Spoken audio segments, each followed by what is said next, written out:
Hi friends, ഷിംജിത്താണ്. കലാസ്വാദകരുടെയും സാധാരണ ജനങ്ങളുടെയും കാഴ്ചപ്പാടുകൾ തമ്മിൽ എത്രത്തോളം അന്തരമുണ്ട് എന്നതിൻ്റെ ഉത്തമ ഉദാഹരണമാണ് മലമ്പുഴയിലെ കാനായി കുഞ്ഞിരാമൻ്റെ പ്രശസ്തമായ യക്ഷിശില്പത്തെക്കുറിച്ച് കാലങ്ങളായി തുടരുന്ന സംവാദം.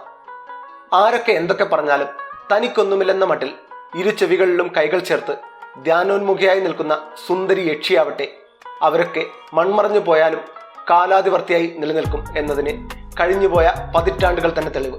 പാലക്കാട് ജില്ലയിലെ മലമ്പുഴ അണക്കെട്ടിന് സമീപമുള്ള ഭീമാകാരമായ നഗ്ന യക്ഷിശില്പത്തിന് ഏകദേശം 30 അടിയോളം ഉയരമുണ്ട്.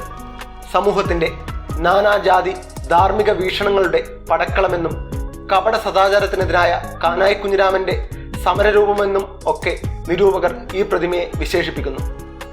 നഗ്ന കലാരൂപങ്ങൾ പൊതുസ്ഥലത്ത് സ്ഥാപിക്കാൻ ആരും ധൈര്യപ്പെടാതിരുന്ന സമയത്താണ് കാനായി ഈ ശില്പം പൂർത്തിയാക്കി ഇവിടെ സ്ഥാപിച്ചത്.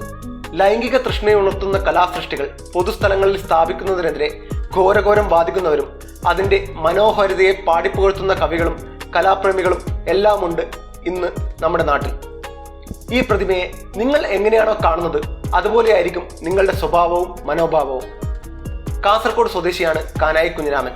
ചെന്നൈയിലെ ഗവൺമെന്റ് കോളേജ് ഓഫ് ഫൈൻ ആർട്സിലെയും ലണ്ടനിലെ സ്ലേഡ് സ്കൂൾ ഓഫ് ആർട്സിലെയും വിദ്യാഭ്യാസം അദ്ദേഹത്തിന്റെ ചിന്തകളെ വിശാലമായ ആകാശത്തേക്ക് ഉയർത്തി.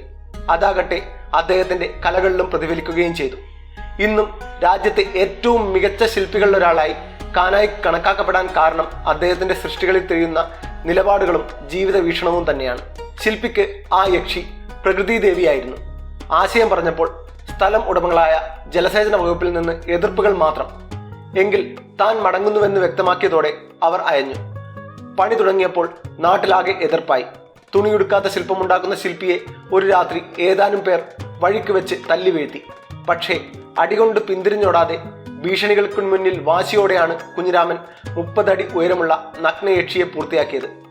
ഇന്നും മലമ്പുഴയിലെ യക്ഷിയുടെ മുന്നിൽ ജനങ്ങളുടെ മുഖത്ത് നാണം പൂക്കാറുണ്ട്.